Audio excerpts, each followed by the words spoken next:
Fine Time is about to blow your mind.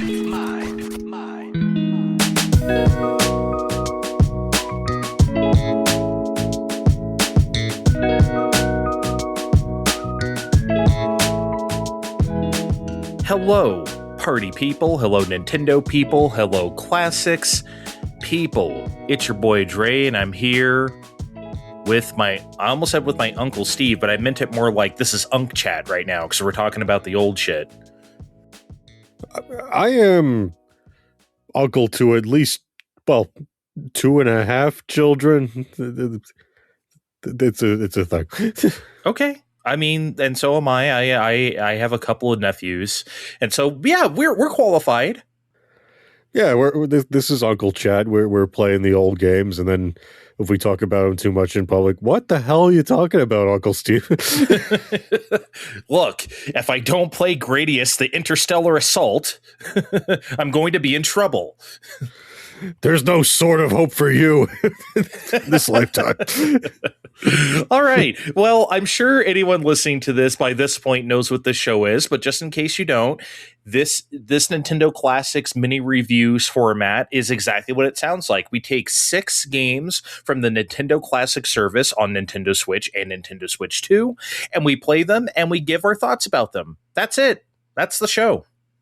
You mean you can actually play the games on these apps? You don't just use them to complain about how there's no games on these apps? Yeah. And then go, where's Donkey Kong Country for 5 years? So then it shows up and then you don't play it anyway?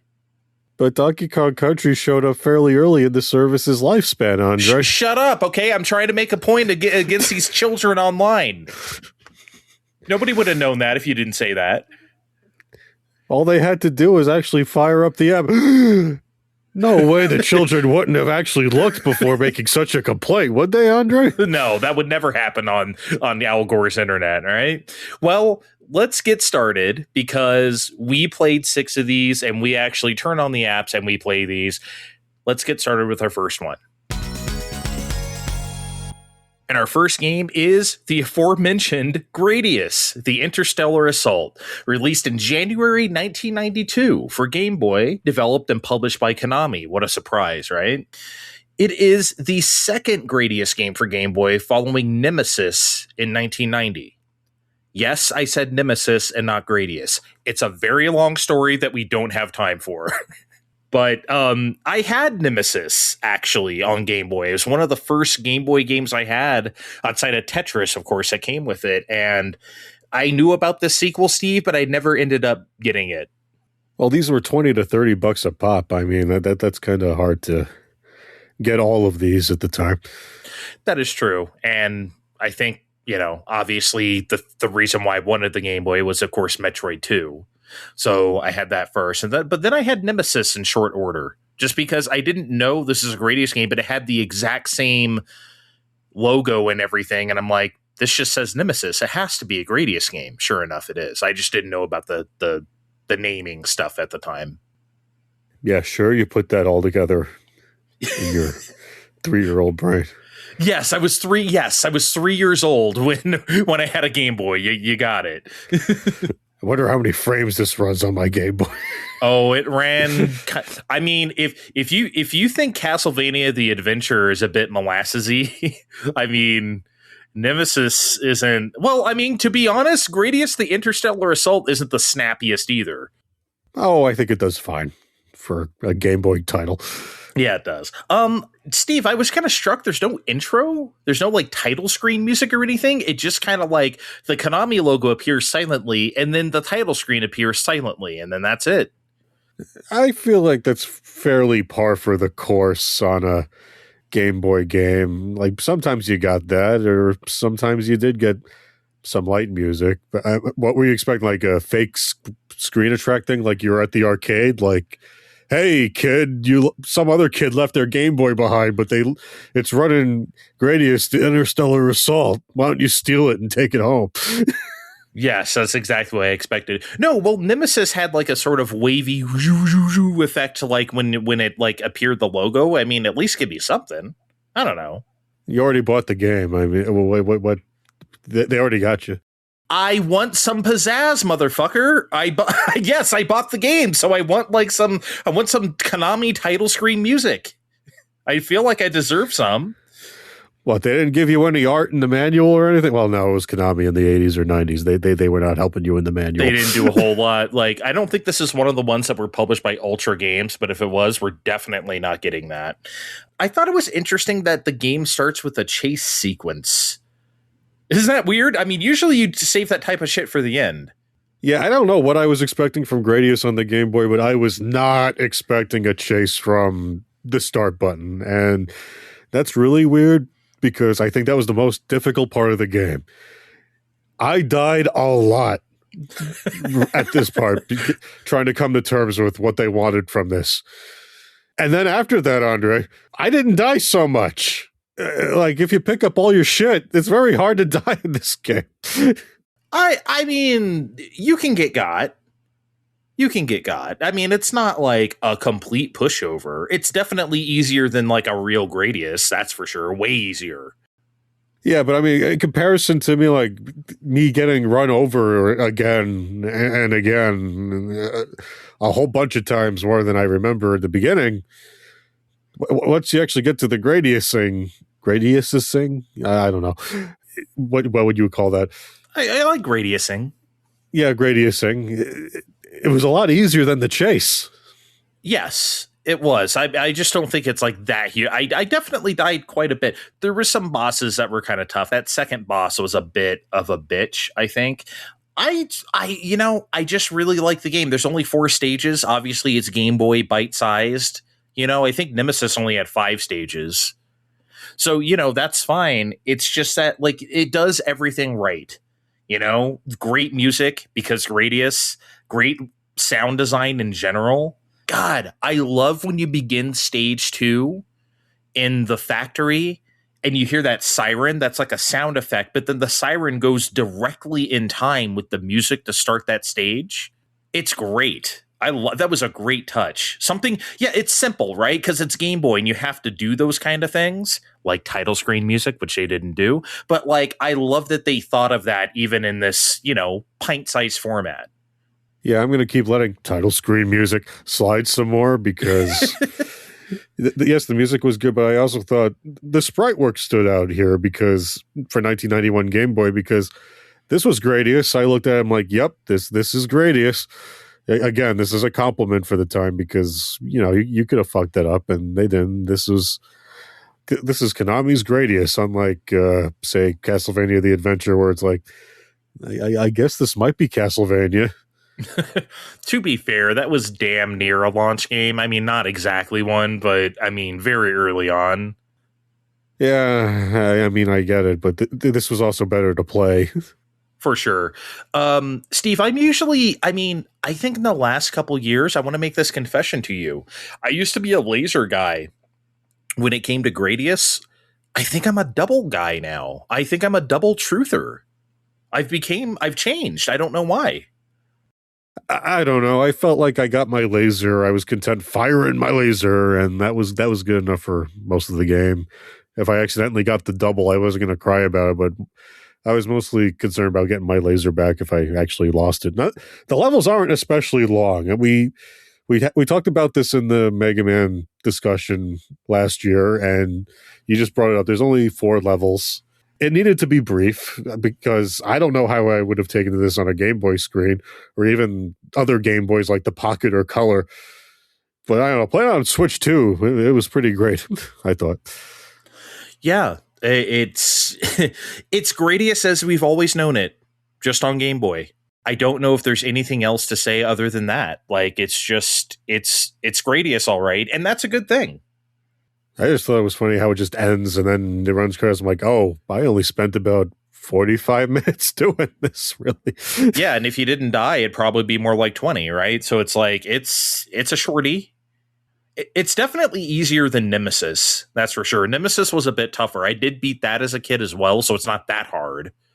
But well, until that lands on this service, I'm going to have to sit here and take your word for it. It is weird that they did this and not Nemesis, right? I mean, this is probably a better game, but I don't know. Seems like both would be in order. I probably would have did both at once because they probably just did this one because that first one's called Nemesis and we don't know what Nemesis is. Yeah, even though, you know what, I'm not going to, never mind. I promise I wouldn't go into the naming conventions, and I'm not going to. Steve, I'm going to give Gradius the Interstellar Assault a B+. This was, it's Gradius, and it's legit. Liked it a lot. I liked it too, but it's getting a B. It's a very solid B. Okay. Let's move on to our next game. And that next game is The Sword of Hope, which I already alluded to earlier. Oops. Released in 1991 for Game Boy and 1989 in Japan. Can't you tell? Yes. Developed by Kemco, yes, the people that keep making games for your cell phone, telephone, and published by Seiko, not Sega, Seiko. When's the last time you heard those names in conjunction? Kemco and Seiko. Seiko. No, you can't do that. That's against the law. Come get me, pigs. It's a first-person adventure RPG where you use commands like look, open, hit, move, and so on to navigate the game and solve puzzles, along with random battles and RPG leveling up. Stats, equipment. It's an RPG, first person on the Game Boy. Oh man. Oh Jesus. So I wanted to play this, Steve, because I have straight up never heard of this game before at all, before it appeared on Nintendo Classics. And that kind of surprised me because Kemco bought a lot of magazine ad space back in the day, right? So like, I'm sure they advertised this one. Maybe I just forgot, but like, I did not know what this game was.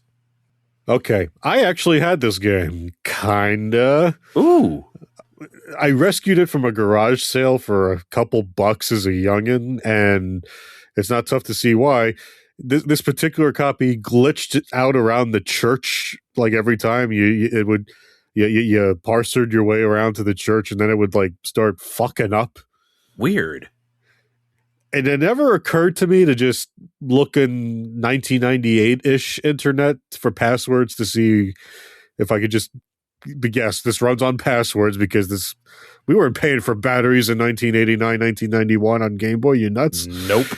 It didn't occur to me to just look on 1998 internet for passwords to see if I could go past that point to see what would happen. But, today in 2025 last year-ish, I played through the whole darn thing, and this game's rough, Andre. I mean, you know me. I love first-person dungeoning RPG type of shit. You know that. I love command menu, so like this is kind of right up my alley. When we played, what was it? Oh, Sword of Vermilion. Remember a long time ago. And I know you liked that game, but I liked it more because I just love that type of shit. This is not Sword of Vermilion, though. That's for sure. The translation needed some help. This translation is trash. It's so bad. Steve, this is the worst translated game we've played on the show, right? It has to be. That's terrible. That's a terrible thing to say when, again, you're playing an RPG trying to parse out what the items do. Thank God we have Rewind. Dude, it is rough. Well, yeah, I mean, I think I should say that up front. I definitely use the save feature in Nintendo Classics to like on the password screen instead of like actually writing down passwords because I'm not that fucking crazy. There's no need to do that to myself. So I just naturally, quote unquote, naturally saved on the password screen to keep it legit, if you will. I forgive you. I wasn't about to do that. I thought it was weird that there's no talk command. You have to use look. You look at the person and then you talk to them. I don't know. That's kind of like how podcasting works, right? You're on the internet. We're just looking at the screen and hoping the other guy talks back. I mean, yes, I just give you the stink eye until you say, well, you know what? To be honest, I have sometimes. It's like, you got to say something now. So maybe real life is like a sort of Vermilion, the Sword of Hope. See, I'm talking about a different game I wish I was playing.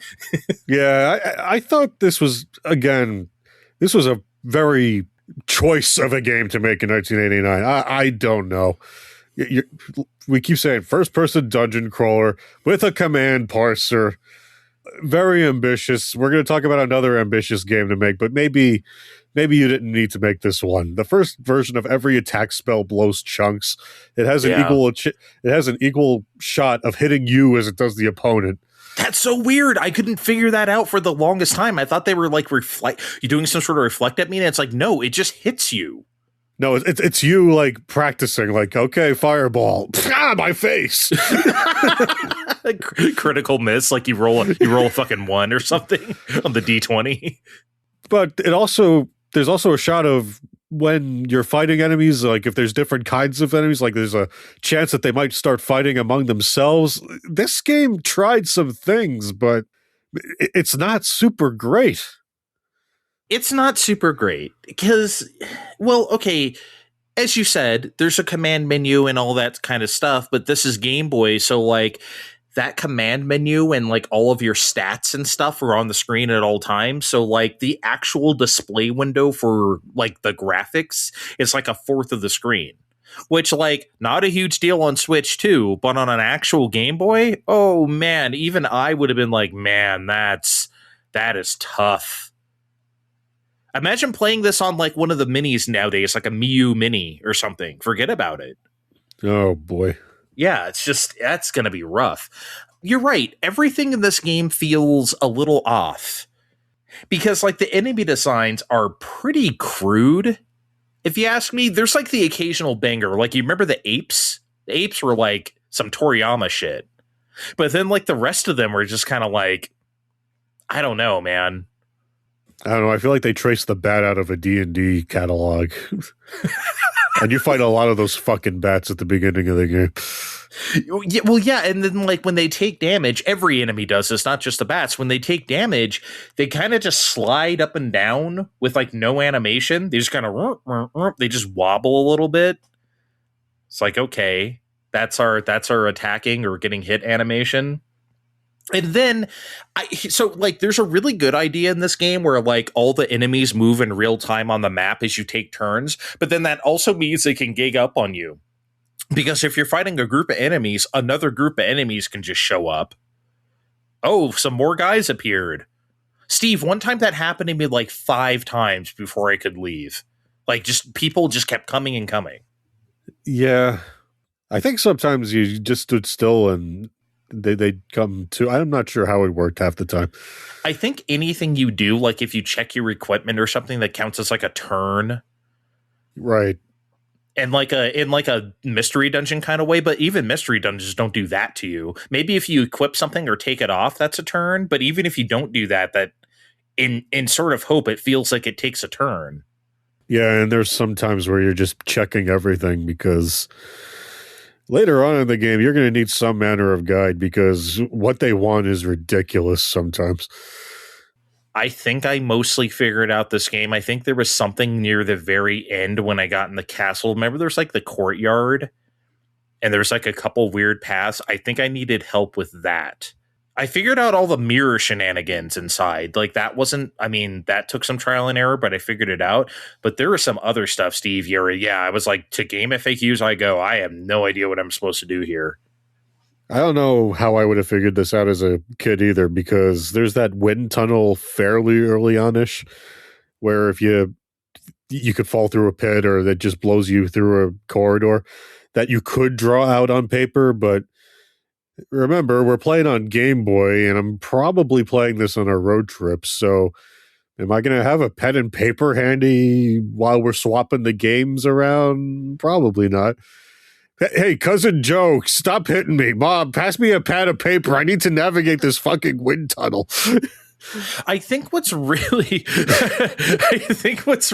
like sucky about that wind tunnel is that like it's not very clear when there's like a 4-way room, because like up, left, and right are like very clear. When you can go back, because that was the key to it. You had to go to some other room and then go backwards, but that wasn't very clear. So it's like, okay, I'm not sure. I mean, I guess I could have figured that out eventually, but indeed.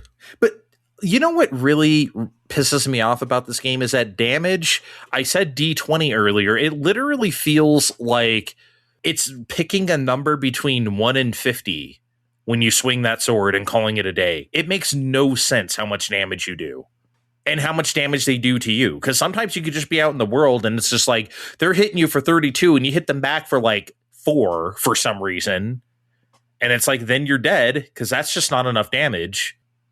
The number of damage you do seems to go up when the other wizards like jerk off onto your sword and power it up a smidge. But other than that, it's hard to really gauge like, oh, maybe I'm too under-leveled for this area. Like there's no real sense of reason to what's going on. I don't get it, man. It was a little too random. I know you talked about this briefly earlier, but like, I dare you to tell me the difference between like the 7 different fire spells, because I basically deduced that odd number ones had a shot of hitting you and even number ones did not. I think the higher number ones also hit multiple targets. So that became the thing. So that became the other trade-off. Like, okay, I now have fire 3. I can hit everybody, but I can still hit myself too. What a weird thing to not explain, or like, I don't know, man. What a fucked up game. And look, I know we've been doing a lot of bitching here about Sword of Hope. Ultimately, though, I really did like it. I did. I'm a sick fuck. It's easy to play, and despite my problems with like the damage calculations and shit, it's a nice little grind that you can truly get lost in. There's some areas to traverse. There's a lot of weird trees to talk to for some reason. You like any spot in any forest where there's a tree, you can use talk and talk to the trees. Like everyone in this game is the Rhoda tree. Andre, you didn't read that big log of text at the beginning where it said, no, the Mad King turned almost everybody into trees? Except for the handful of people you talked to that were not turned into trees. I did read that. However, that shit went on forever. Like that just kept going and going. And like we said, the game was written so poorly. I'm like, oh man, what am I about to get myself into? It's like the joke. It's like the old joke of like the Star Wars scroll that just won't end. It just keeps talking and talking and talking. Yeah, everyone's the damn tree in this game, including the tree you have to fight. Great music, though. Great Kimco-ass music. I gotta say, excellent music, I would say, even. It's a little generic, but it does the job, yeah. Okay, I'm not gonna say it's Shadowgate or something, but it's definitely, I would say the music in this game is really good, in my opinion. Yeah, but here's the thing. I'm not gonna necessarily recommend it to anyone and insist that they play, oh, you got to play this Game Boy Classic. But for someone like me who really enjoys first-person RPGs and command menus, I have to admit I had a pretty good time. I'm going to give it a B. You sick fuck. I had C-, but you know what? I'll be slightly nicer. It's a C. Okay. I'm glad you were a bit generous. Go in with realistic expectations, though. Yes, you should. Let's move on to our next game. Our next game is Survival Kids. Released in November 1999 for Game Boy Color, developed and published by Konami. Survival Kids is a survival and crafting game, as the name implies. Yes, like the PC genre that's so popular nowadays. But Konami did this in 1999 on potato hardware. So take that, Ark Survival Evolved or whatever. So that's what it's called, right? I'm not making that up. Yeah, but do people actually play that? Oh, I'm sure people play that. I know there's that code where it just gives you platinum, but I'm sure people play that. Survival Kids would eventually get a trilogy of sequels on DS called Lost in Blue. And I think that's what people are more familiar with, Steve, Lost in Blue. That's what I remember. Because I got to be real, I don't even think I knew Survival Kids came out here on Game Boy Color. And in fact, I'm not sure I knew it was a game at all. As far as I was concerned, the series started at Lost in Blue. I'm not sure I knew this existed. No, this was a game I knew about in Nintendo Power. I flipped I flipped through the pages about it a number of times throughout the years. I never played it till now, though. You have that tone in your voice that you were wishing you hadn't. Yeah. You know how we complain about a lack of instruction manuals here on this series, Andre? Yes, we do. Because a lot of things are tucked away in there in games like this. I promise you, I read the manual myself, and nothing's in the fucking manual. You got to get the Brady guide for that. They don't tell you shit in there. Didn't it always feel kind of shitty if you were buying the Prima strategy guide for something that wasn't Pokemon on Game Boy? If you were buying it for something else, it's like, oh man, this feels wrong. I wonder if this got a guide in America. Like, could you imagine being the guy at Brady Guides or Prima that had like, okay, you're writing the guide for survival kids. I mean, there better be a guide for this, because how the fuck are you going to figure it out? Like, I mean, okay, I need to ask you that up front. I can't tell if this game is too obtuse or if I'm just stupid. Because you know me, I'm not necessarily the best at this kind of stuff. And I readily admit that. You're kind of better at this, figuring out this stuff than me. So am I dumb or what? Oh, Andre's complimenting me because he wants me to stay on another year. But yes, another year. I didn't know we were on contracts around here. These are the jokes. But yes, Andre, the game is obtuse as fuck. The conceit is, yes, you're a kid and you got shipwrecked and you're supposed to get by with nothing more than the knife you just got for your birthday and the waterlogged radio you found nearby. But you know, you got this gift from your dad. You're going to tell me that this kid's dad didn't tell you any survival shit trademark to go along with the knife? I mean, maybe not for every little thing, but this kid on the island is walking around pacing and picking things up, and he's talking to himself a lot. If even some of it was like, you know, I just remembered I can make kindling with sticks and tree bark, it'd go a long way in making that merge command feel a little less tedious and maybe even intuitive, because I was making a bow, I was making a fishing rod before I ever made kindling. Yeah, it is very... I think what they could have done is have the invisible guiding hand be somewhat less invisible up front. Because you know me, I don't, and I know you largely agree with this. We don't like the tutorialization of everything. This is one game that actually needs it. You do.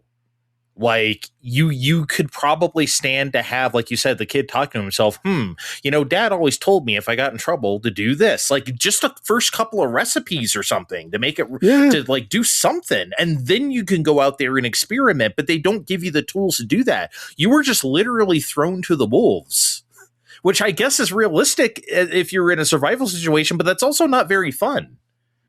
It's not really fun because... okay, you're expected to either keep warm outside or go into the shack that happens to be there, build a raft before a typhoon comes, hope you build enough shit to go there, and okay, let's just skip ahead to this. There is 8 endings in this game. Oh my god. And only 2 of them don't involve you getting yourself survival killed. I gotta look these up. I want to see these. I'm trying to go along with things as best as I can based on what the game's doling out, but there's story beats and things that you have to find at a certain point and respond to a certain way, or you're just locked the fuck out. Like at the beginning, you have to build a raft to dodge that first typhoon, and with enough food on that raft to save that monkey or whatever. And if you don't have that, you're not seeing the second part of the game. Good God, man. Like, why did they... I just don't understand why it had to be so obtuse and so difficult. Like, this seems like a concept that's fun. Like I said, you go around and you find what you can find. Oh, I ate these berries. That'll sustain me for a day or two. But, like, it feels like any food doesn't sustain you at all.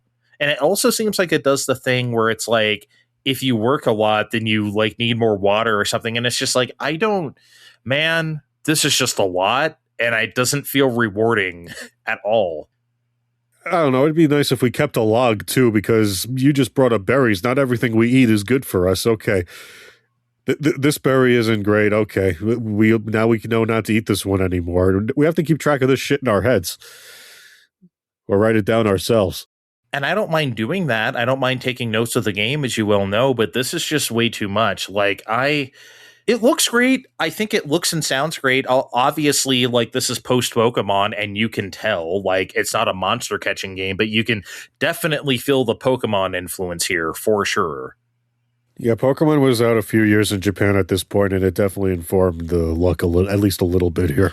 Yeah, I think any late 90s Game Boy game has some Pokemon in it for sure, since it was the second wave. I mean, it revived the fucking system. So, I mean, what can you say? Yeah, man, I just think this goes too far. There's a lot of basic concepts that they hint at, and they should have just told you, or the progression here is just too much. How about that post-grunge, edgy typewriter font when it says Days of Survival 0 or something? It's just like, okay, I get it. It's 1999. I didn't expect it to really look like that, though. I don't. They had an idea. It just wasn't implemented very well. Well, if anything, this makes me want to play a Lost in Blue, because I feel like, maybe by then they made these, okay, that was too much. We can make this experience more palatable. Maybe on DS Nintendo Classics. Yeah. But as it stands, I'm going to have to give Survival Kids a C-. Very neat idea. It's just too much. Yeah, C-. At least you tried, but that's for sure. All right, let's move on to our next game. All right, the next game is Chibi-Robo. That's right, kids. It's time for a GameCube game, finally. Woo! Yay! Released in 2006 for Nintendo GameCube. Developed by Skip and published by Nintendo, obviously. Oh, man, we're selling out. We're talking about Nintendo-published games now. Oh, no. We said we wouldn't do that. We might do it again next show. Oh, no. It's okay. No one's really played this game. It's a relaxing adventure where you're a very small robot trying to make life better for the atomic age American family, the Sandersons. Yep. I loved this game back in the day. I played a fair amount of it. I would say probably more than half the game when it came out, but I didn't end up beating it for some reason, and I could never really remember why. I don't know if I just got bored of it or if I got distracted, because I think I got distracted because Digital Devil Saga came out like a month or two after that, and I was like, this is my life now, because that was the Megaton game that popped my cherry. So maybe I just put everything on hold to play Digital Devil Saga. But yeah, I did not beat Chibi-Robo, and I always wanted to, and now I did, and I'm not sure why I didn't, because holy fuck, this game is much better than I remember it being. This game is actually excellent. Yeah, I thought I beat it at the time, too. It turns out I didn't. I just started college at the time. It would have been my second semester when this came out, so I'm sure I got distracted, and then Wii came out, and then maybe I thought I would have played New Play Control Chibi-Robo on Wii, and that never came out in America, so this fell into the wayside until now. We never got New Play Control on Wii? We didn't get New Play Control Chibi-Robo on Wii. That would be the only one that we missed in that series. Right. That's what I meant. I didn't realize we didn't get that. Interesting. Otherwise, I would have been all over it. And that's too bad, because this game's existence on the service makes me happy. Next. There's so many great things about this game. Can we start with the audio, which is honestly the best thing about this game? Like, oh my God, the audio. It's not just the music, right? Because the music is great. Like I said, Atomic Age is very, we were kind of having a moment in the late 90s, early 2000s, Steve, where we were doing the 60s mod thing was coming back very hard, whether it's like Mr. Driller or like Space Channel 5 or whatever, that like 50s Atomic Age plus like 60s mod, you know what I mean? Was like happening a lot. And Chibi-Robo feels like it's from that time, even though it's 2006, so because obviously it's very Atomic Age American family, as we said, so the music matches that. It's very flower power sometimes. In fact, a lot of times. And the music does reflect that. It's so excellent. But then you have those like very 2000s touches. Like when he uses a toothbrush to clean up stuff, you have those very 2000s guitar sample to make a little song. It's such a mix of stuff that is very alluring, I think. Yeah, I almost would say there's a bit of a Looney Tunes influence in all this because, like you said, there's the toothbrush song, for lack of a better term. Yeah, you brush and it plays the little song while you're doing it. But, walking around on different flooring plays different instruments that change in tempo while you're walking around. Mm-hmm. They did not need to do that. And it's not just the toothbrushing, like cleaning to climbing, even crashing back down, all have their own little instrumental touches. Like holy fuck. Everyone called Wind Waker the playable cartoon back in the day. I think it's actually Chibi-Robo. It is Chibi-Robo. It really is, even more so. Like, it's just a great sounding game. The best gibberish of all time, right? Better than Easily. Animal Crossing. Thank you. I'm glad you agree. Oh my god, dude! I think the dad is my favorite just because he sounds like such a weird dork. Because I guess he is. He's sitting on the couch just playing with his toys all day. I like Drake Redcrest too. Yeah, I can hear it now. It's really Redcrest. so good. Oh, I love the princess. She was very like. It was very great. It was so good. We probably sound like insane people. If you've ever played Chibi-Robo, people think we're probably crazy right now, and we are. We're crazy for Chibi-Robo. Yeah, also just very simply, I always love the conceit of like Honey, I Shrunk the Kids or something, where you're just a small thing in a big world. I will always like that. Rescue Rangers video games, I always like that motif. So Chibi-Robo is obviously a great example of that. It really is, but I feel like even this would have been kind of one note if that's what was going on. I like how the game story is like you're essentially a fly on the wall and you're getting the story of what's so fucked up with the Sandersons, for lack of a better term. Oh, they're fucked up. Getting doled out to you ever so slowly over the course of the game. I just find that more appealing to me now than it was to me in 2006. It's very satisfying having that pieced out to you. I agree. I think I also appreciate that more than I did back then as well, for sure. It's interesting, right? Because gameplay wise, Chibi-Robo just feels like a lot of things at once from the 2000s, right? Because you have like the talking toys, like Toy Story, right? You have like the gibberish, like Animal Crossing. You have like the sort of like, you have different house locations and music is gameplay kind of thing as Katamari Damacy, right? That's obviously that's game's thing entirely. That's also in Chibi-Robo. It's just a part of it, but music as action and gameplay is something that they share. Yeah, I think you nailed it. But Chibi-Robo isn't really like any of those games, It's its own entirely unique thing. It's not perfect though. I think the dialogue and cutscene pacing is a tad glacial, in my opinion. That's very fair to say, because when I said it doles out these things to you, it's a very deliberate pace, and you will follow it. Did you think, maybe at home you could speed up the text a little bit by holding down the button like a video game? Nuh-uh. Nope. You're going to watch everybody do the gibberish. Blah, blah, blah, blah, blah. And if they really want to speak slowly for emphasis, they are going to speak slowly, and that's it. I mean, it's a great video game, but this is the kind of video game that it is. But, maybe bring a snack. Yeah. Again, it obviously doesn't ruin the game or anything, but it is a bit glacial. Progression can be kind of obtuse too. And I think maybe that's why I didn't beat it back in the day, because maybe I just ran around the house like, okay, what am I supposed to do right now?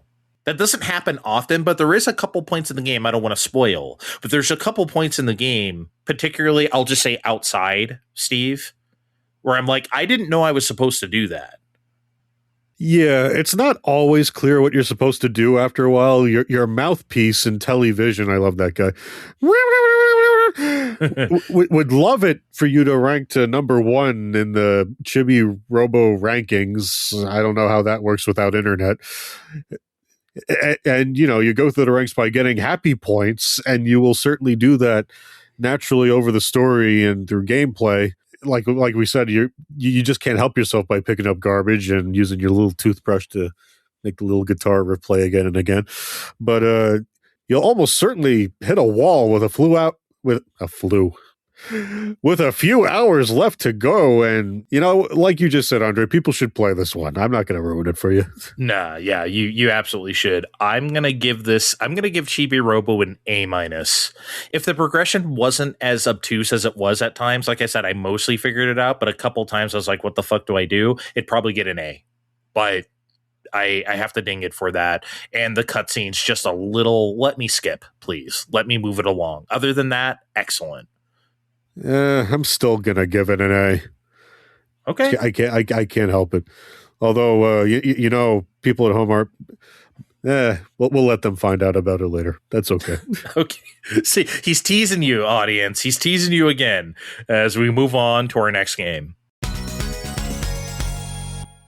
And our next game is Foreskin 64. What? What? That's not right. Forspoken 64. Uh-huh. I'm sorry. I got it. Our next game is Forsaken 64, released in May 1998 for Nintendo 64, obviously, developed by Probe Entertainment and published by Acclaim. Remember that one? Good old Foreskin 64. So, everyone in our age group, Steve, everyone who read magazines knows what Forsaken is for one reason and one reason only. That goddamn magazine advertisement that they filled every issue of every game magazine with the girl with the heart tattoo on her face that says Forsaken. We've all seen it. And it out there, if you think you haven't seen it, you have. I promise you have. You'll see it and you'll be like, oh, yeah. Oh, I didn't even need you to remind me about it, because even at Blockbuster, there was always the one copy of Forsaken 64 no one ever took out that had the lady's face on it without the rest of her, obviously, because it's just, the box where she's just staring at you like, yeah, I got the tattoo there.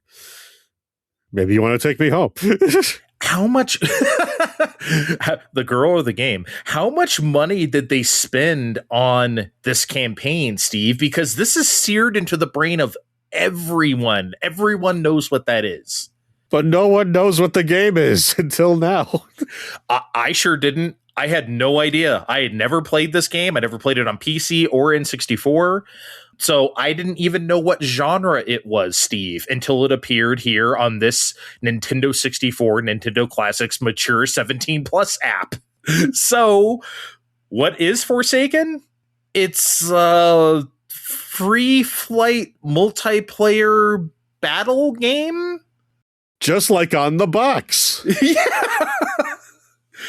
I mean, she's not even in the game. Why is she on the box? Maybe I don't know. Maybe I didn't beat the game. Maybe she shows up at the end. Huh? Maybe that's why it's rated mature, because she's naked at the end. Yeah, no one was beating this game. Not on N64. I joke because I have no idea why this game is rated mature. Could you tell me? I have no idea. No, I can't figure it out either. You're rolling around on your motorbike, shooting robots and the occasional alien, and none of this is violent towards humans. I mean, 1999, Columbine, oh man, we got to rate everything mature if we're shooting a human. But I don't see any humans. And like we keep joking, this isn't fulfilling the promise of the cover in any obvious way. Nope. Harumph. Sure isn't, man. I mean, I don't get it. This is the strangest rated mature game again, we didn't play the whole thing because, spoiler alert, it sucks. So like I didn't really feel obligated to like play a whole ton of this game.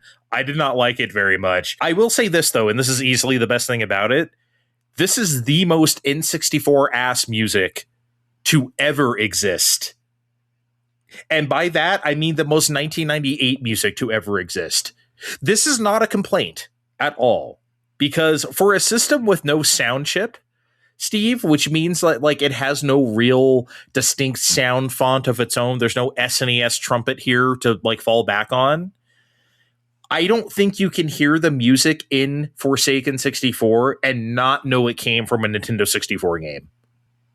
Yeah, that sounds right. I mean, I wonder if it sounds like that on PC, but I wasn't exactly going to. Probably not. And also, I mean, like, I kind of wanted to research that, but I also, again, I did not like this game, so I didn't really want to invest much more. I don't know. Is there like a night dive of Forsaken or something? I mean, there might be.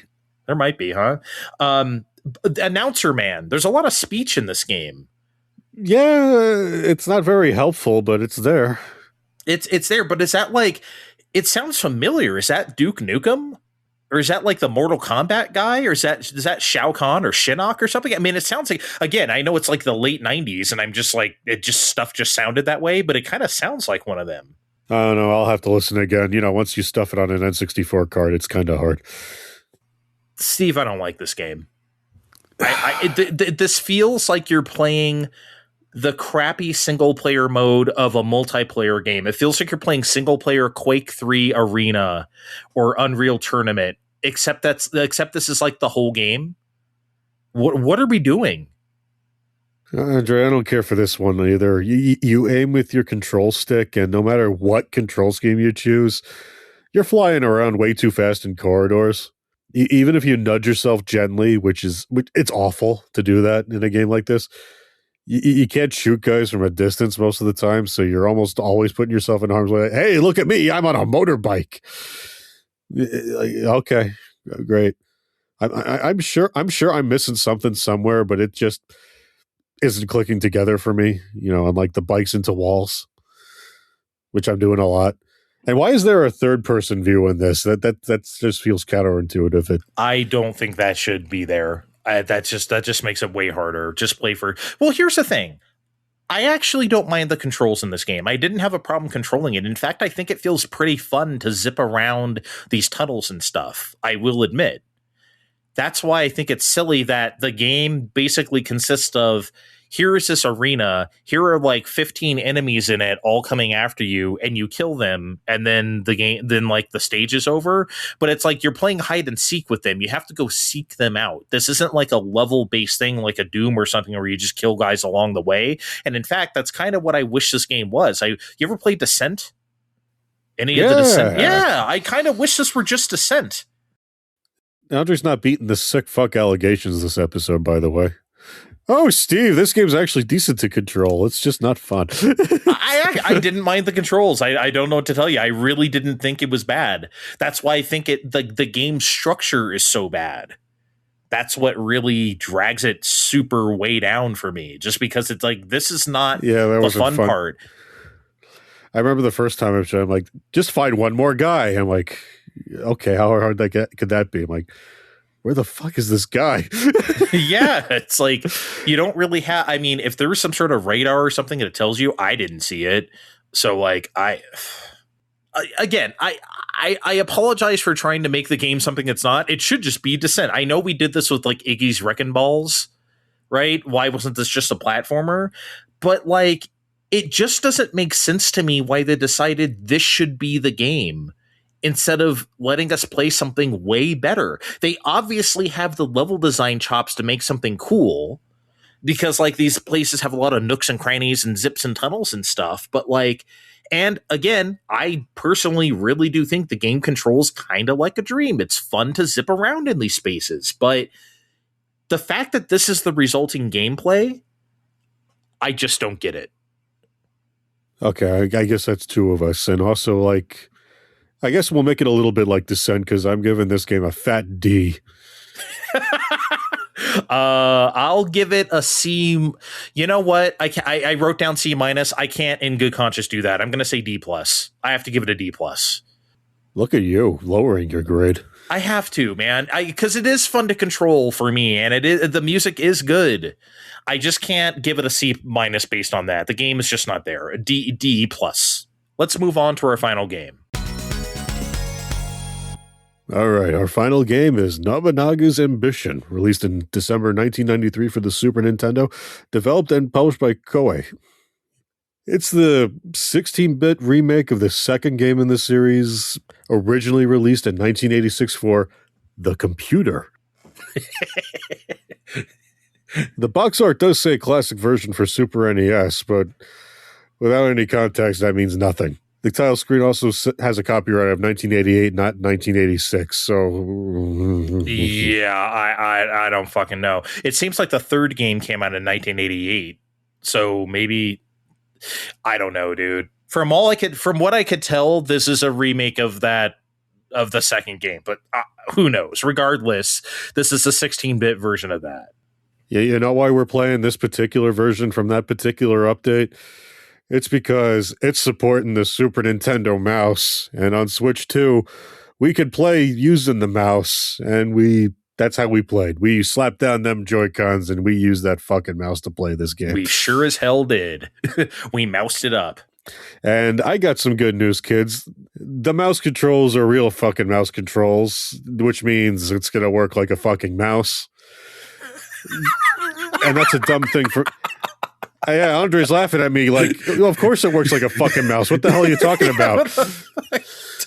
Because games like Sim Ant on Super Nintendo had mouse controls, but they were fake mouse controls where the cursor moved along in an invisible grid like the controller does. So, oh, that's no fun. No, it wasn't fun, and it's not worth talking about more than that. So, real mouse controls on this puppy if you want to play that way. I didn't know they did that. I only played Sim Ant on the computer, so I didn't know. I did too because the library. But look, I'm sure we've all at least seen the title somewhere, right?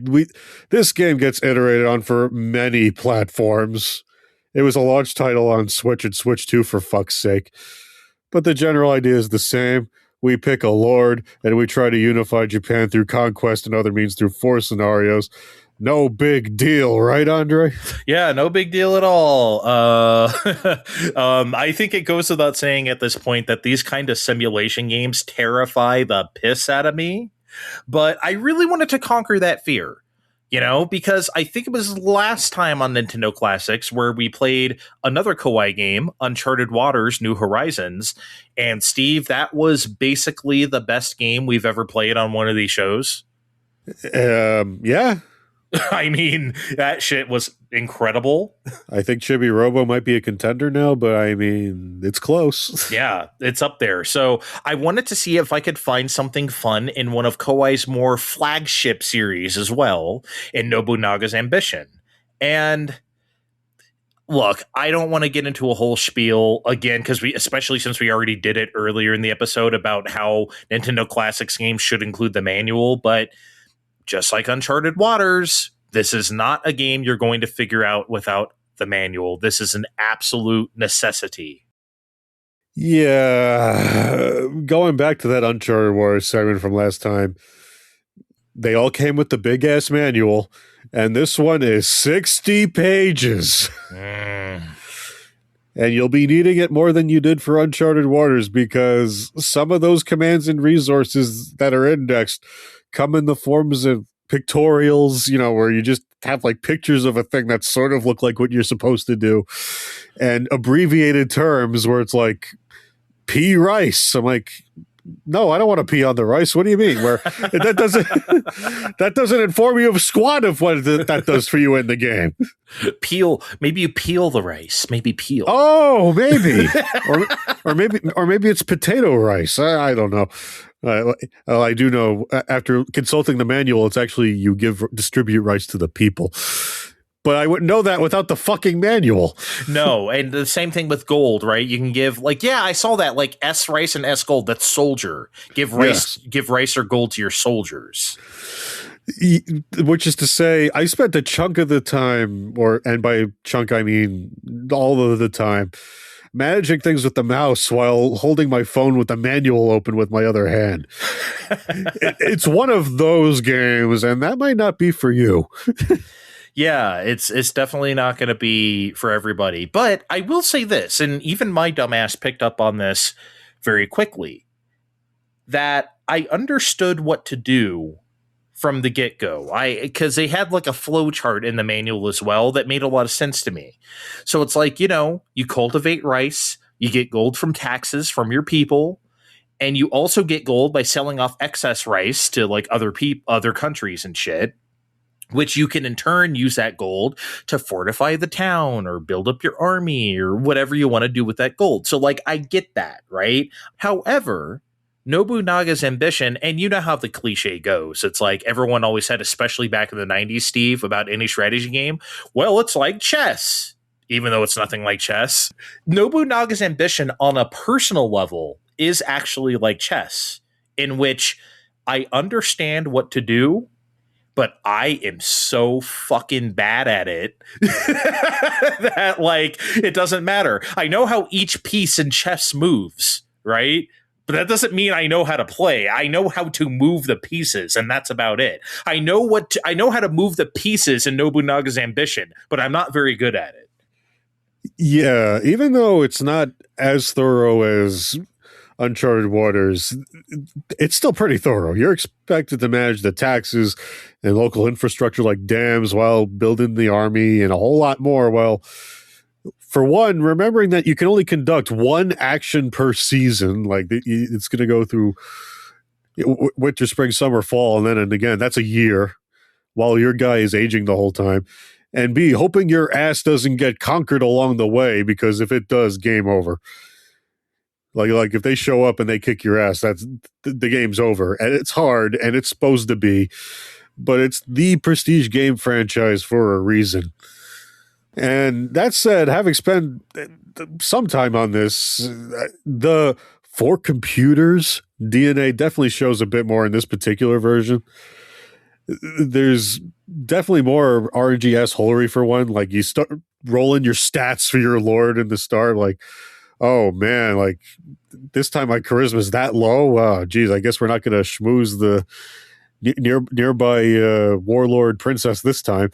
Nope. But that might not matter, because your campaign might only last 5 minutes this time, because if your neighbors suddenly decide you're right from the get-go, because I don't know, I was feeling pretty brave setting my difficulty rank at 3. I thought, oh, that's average. Oh, no. Everybody but you already seems to have a standing army ready to rock from the onset, so it's a lot of game over screens followed by, do you want to try again?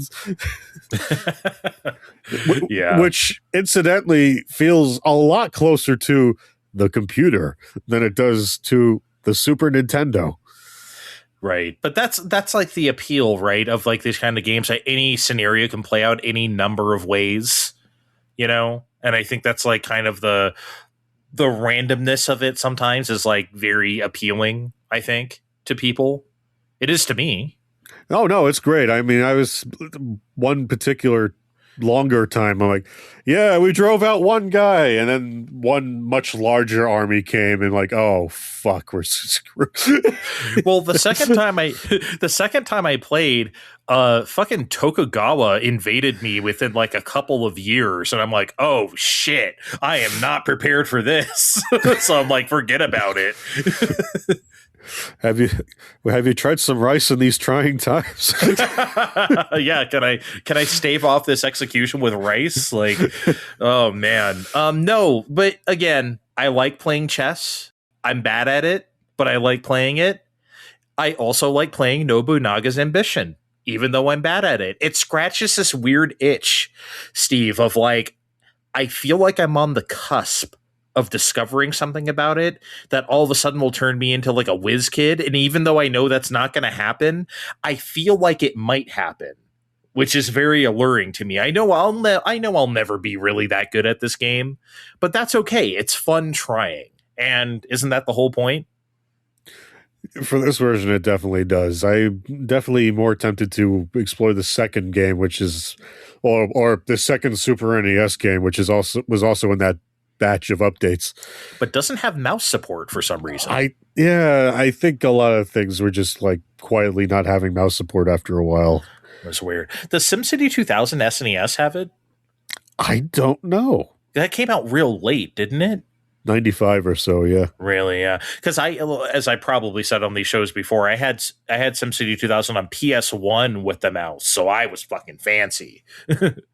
I also don't think SimCity 2000 on Super NES was considered very good. I know Nintendo butted out, wasn't even on that one. I know they did the N64 versions of the game, but we didn't get those. No, those are DD, right? 64 DD? Yeah. Yeah. Man, that's a shoe-in for Nintendo Classics. God, that would be great. Anyway, yeah. Nobunaga's Ambition, I will give a B. I don't think I fully wrapped my head around it, but I didn't need to. It was fun. I'll give it a B. Yeah, it keeps kicking my ass, but I'm giving it a B too. It's solid. All right. Shit, that's it. I guess we can get out of here. We covered 6 more classics on the Nintendo Classics, and I know we'll be doing this again. Hint, hint, hint. We've already decided our next 6 for our next show. So I guess come back and see us again. As it turns out, we're both the sick fucks. Oh, we're sick fucks, and you're going to find out. Well, you already found out this episode. You're definitely going to find out next episode. But until then, thanks for joining us, guys. Check the description of this podcast to find our links on social media, and we'll see you next time. Bye. Fine Time, broadcasting worldwide.